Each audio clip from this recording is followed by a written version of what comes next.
Hi, everyone. A very good evening to all of you. Today, I'm back with, some pairs of words, which I'm sure most of us have found a little confusing and how to use. So since it's going to be a slightly longish video, I think I shouldn't waste time and start off. But before starting, firstly, a very, very warm welcome to a few more of my new subscribers who've just joined. And thank you for being here. Thank you for trusting me. And secondly, if you like the video, please do like and share with like-minded people who would want a little bit of guidance or, some kind of extra information on these topics. And if you can get me more subscribers, nothing like it. I'll be so grateful, so thankful. So let's start off. Here's my presentation. And here we are. Share. Welcome to my channel, Eloquent English Enterprise. And for today, my background is a video which I found nice and green. So I thought I must use it for this particular video. And here we are. So what's there in store for us? We have some similar sounding words, pairs of words, which have very different meanings and usage. I mean, they sound similar. We may interchange them at times, though most of the times not. And like, how do we understand which word is to be used when? Okay. So the first pair is may and might. A lot of people find it confusing. So let's start with this. May is usually used as a modal verb. It can also be used as a noun. Then might can be used as a modal verb as well as a noun too. So again, I mean, their qualities, their definitions are almost the same, but where lies the difference? We are going to now discover and delve through this. So may, first let's take up may. If we have to use may as a verb, there are three ways in which we can use it. Firstly, to express possibilities. I'll be giving you examples very soon. To ask or to give permissions, and also to express hopes or wishes. It can also be used as a noun, like for example, hawthorns are mayflowers, and also May happens to be the 5th year of the year. Now we come to might. Might can be used as a verb as the past form of the verb may. It also is an expression of a polite request or asking for a permission. It is also an indicator of a suggestion or expression of possibilities. And if you want to use it as a noun, yes, it's a display of strength or power. Okay. So here are some examples for might and may. If we want to use may as a verb, right? So this is how we use it, possibility. They may be obsolete, but they are reliable. Some people may be obsolete, but they are definitely reliable. They may not be very humorous, or they may not be very forthcoming or welcoming, but they are reliable. To ask or to give permission, you may take the rest of the day off. Okay, if you want to go. Now, of and off are different. OF is of and OFF is off. To express hope or a wish, may the future be bright. May God bless you. May you achieve all that you wish to. So that's a hope or a wish. Now, may as a noun, I just told you, it's the 5th month of the year, and also it's a flower. So she will return to India in May, in the month of May.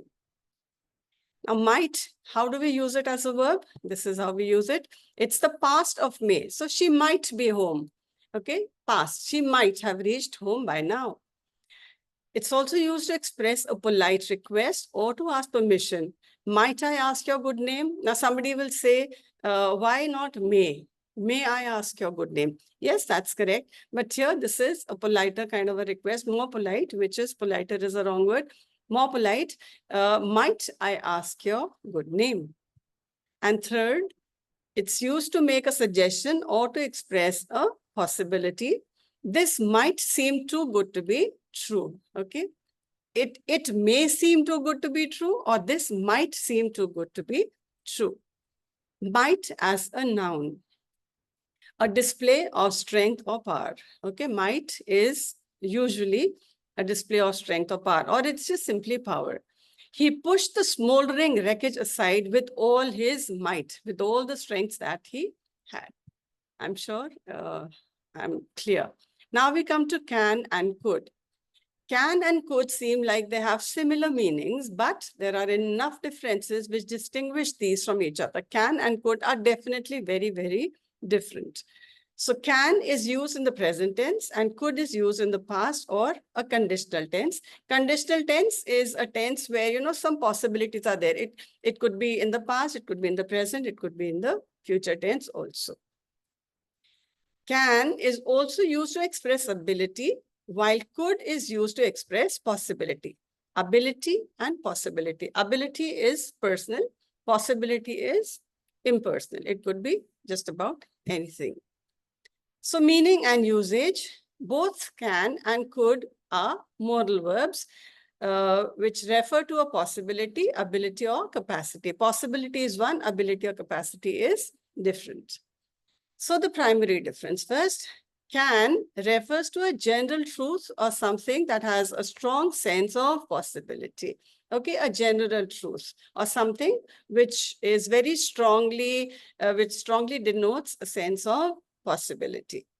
Could, on the other hand, refers to something that has a weak possibility or something which may happen or might happen, but it is not necessarily a general truth. So can has a more strong possibility, could has a weaker possibility in comparison. 1 minute. Okay. As discussed above or as said above, can and could seem like they have similar meanings, but there are enough differences which distinguish these from each other. So to recap, we may say can is used to describe an ability or permission. It can also refer to a general truth or something that has a strong sense of possibility. Could, on the other hand, is used to describe a weaker possibility. Now, examples. A scorpion sting can cause intense pain and other unpleasant side effects. It is a bigger or greater possibility. Of course, if a scorpion stings or it bites you or, you know, it just puts its sting into you, it can and it does cause intense pain. In India, driving without a driver's license can land you with a hefty fine. You can land paying a hefty fine for that. All right. So can is a greater possibility. I could hear her, but she could not hear me. I could. I mean, a little bit I could hear. I can hear her, greater possibility, or it is there. I could hear her. Yes, I could.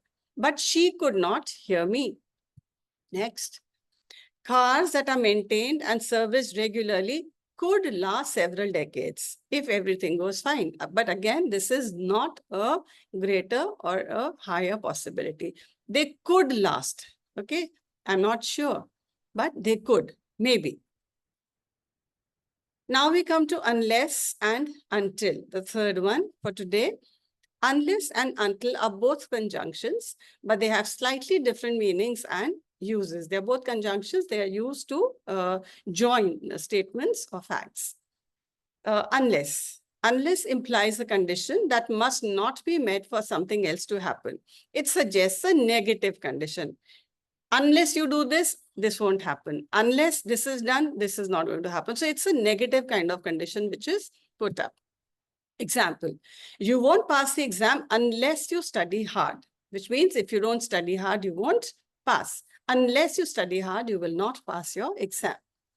Second example, I won't go to the party unless you come with me. So if you don't come with me, I won't go. So it's a negative condition that if this condition is not met, then a particular action is not going to happen.